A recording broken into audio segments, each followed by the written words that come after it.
电归零，绿电又起不来。配合家园在2020年提前达成了100%火力啊！你不期待都没完呢。4大公投核能没有过，民进党就柿子挑软的吃，心里最软的那块肉全部弄到南部去。为什么要相信这些人？要飞核家园跑到你的家园带光电板，让你们出来抗议，打星星再陪你去抗议。是赖神劝统。政府一直说我们没缺电，550亿度分给他们都没什么，就画大饼，没有看到成绩，赔钱就跟立法院跟人民要钱，编预算要跟我们要2000亿的台电拨补，到底要拨补到什么时候才能填平一个无敌？台电太浪费电了，叫它太多了才会电不够用。台电长电打出来了没？他们想的真的是为了节能，不是，而是短期政治利益。开源节流，开源的开核电，核电开不了开风光，国内开不了风光，被列进去开风光。节流增加供给没有再增加，是涨电价以价质量，电价涨到1度电4块钱5块9，该吹冷气还是得吹啊。最大的断层是人才的断层，被政治给封杀的。那新的人进步，蔡英文上台反核利益团体极尽所能的羞辱核工人才，台湾不珍惜人才，台湾人才断层。蔡英文你爽了没 ？Ladies and gentlemen, welcome the host. 放喊绿电运动，全国只有200亿度绿电，他竟然夸口说100亿电给黄仁勋没问题。立法委员王宏威呢就质询说，黄仁勋要100亿度绿电，你怎么样？没关系，给他，你只有200亿度啊，而且200亿度大部分被台积电买走。郭志辉今天受访的时候说，不要担心啊，我跟你讲，我们到2026年的时候，台湾550亿度的绿电，我有550亿度的绿电，绝对够。而且总统他还加码说，2030绿电就有30%，天然气有70%。2025非核家园2.5%可能都达不到目标了。那你跟我讲说5年之内可以再涨5%，我个人是完全不相信。他们又不肯用核能，绿电都被台积电买走的这个情况之下，你说要再增加这么多的绿电，然后呢还可以再给黄仁勋100亿度，好，我也不相信，因为也不是台湾只有台积电跟黄仁勋，还有很多其他的 AI 啊、联发科啊，他们也都是在现在这个碳税时代里面，他们都需要透过绿电来供应他们的电力系统。所谓的绿电，它其实里面现在也包含欧盟啊，他们也都包含了核能在内。如果现在可以针对核能能够解放，就可以提供更多干净的绿电，让这些企业有电，也不会造成财务亏空，大家的电费也不用涨这么多。今年编预算的时候，要跟我们要113年跟114年总共2000亿的台电拨补，这一点我们是非常的反感，因为我到底要拨补到你什么时候才能填平？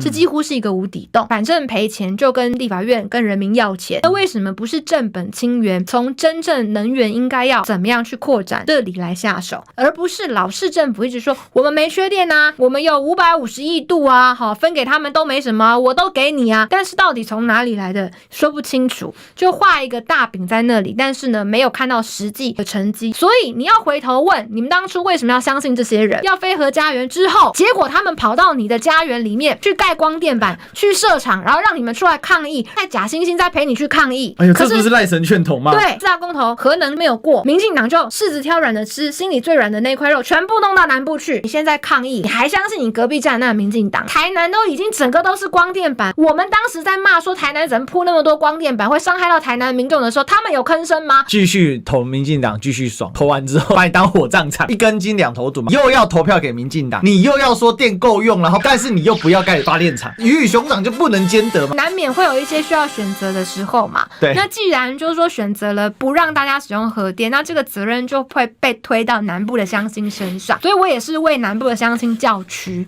但是大家要回想，就是说谁叫你们干这件事的，其实就是站在你旁边假意跟你一起抗议的那群人啊。所以林俊宪不愧啊，郭国文不愧是这个赖神的子弟兵啊。为什么？这真的是赖神劝统的故事。四个不同意，台湾更有利。南电北送，我们不要把电送北部，我们没有缺电。对，那太远了。台湾今天想干的就是眼高手低啊。他们想的真的是为了节能，真的是为了绿能，真的是为了干嘛吗？不是嘛？他们想的是短期的政治利益。菲律宾盖电厂，可以，可以，好长好长。而且说哪里？说到屏东、高雄。对啊，30%流失不是啊，15%。台电的现损率其实是全球第2低耶，最低是韩电，第2低就是台电。那时候现损大概不到3%。民进党那一些联合的反核团体就拼命的打台电，说你们台电就是太浪费电了，叫它太多了，所以我们这个才会电不够用，你们才会想要去盖核电厂，对不对？那我只要把这个现存解决，就不用盖核电厂了。真的，20年来他们是这样讲。对啊，你们执政都执政8、9年了，请问台电、长电厂商，你们找出来了没？哦，但是呢，你今天跟我说哦，海缆输电流失30%，我刚刚也塞哦，3%跟30%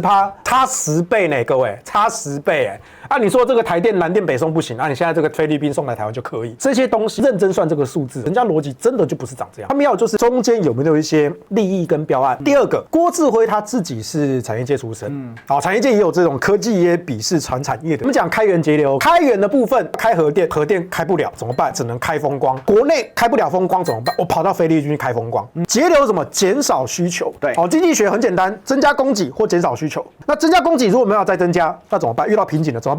要么就是涨电价以价质量，就算电价涨到1度电4块钱5块钱，我们该吹冷气还是得吹啊，不会吸冷我夏天那么热，冬天这样子。万恶的传统石化钢铁业，如果今天石化业、钢铁业都移出台湾，是不是台湾本岛的用电量就会大幅的下降？那是不是我们既有的火力电厂、跟风电厂、光电厂好像就够用了？血足四旅啊！你今天把核电厂关掉，真正最大的断层是什么？是人才的断层。核电人才本身是稀缺人才所以这些人只能去有半资源，而且人家给的薪资也都很好。更早之前，美国、日本也都在挖，本身就是在美国工作的，为什么他愿意回台湾来？对家乡一份感情。我今天薪水可以低，可是我觉得我要为台湾这个土地贡献，所以他们回到台湾来，进了台电当核电的工程师，去帮国家能源电力这个做出这些几十年的贡献。他们是因为这样回来的，甚至包括这些核工教授也是，他们有些只在美国拿到学位、教书、参加最先端的技术研发，但是呢，他们觉得说为什么要想要回台湾来任教？那薪水马上就腰斩。那为什么？因为他们希望为台湾培养下一代的核工人才，让他们愿意回来，觉得我在为国家做事。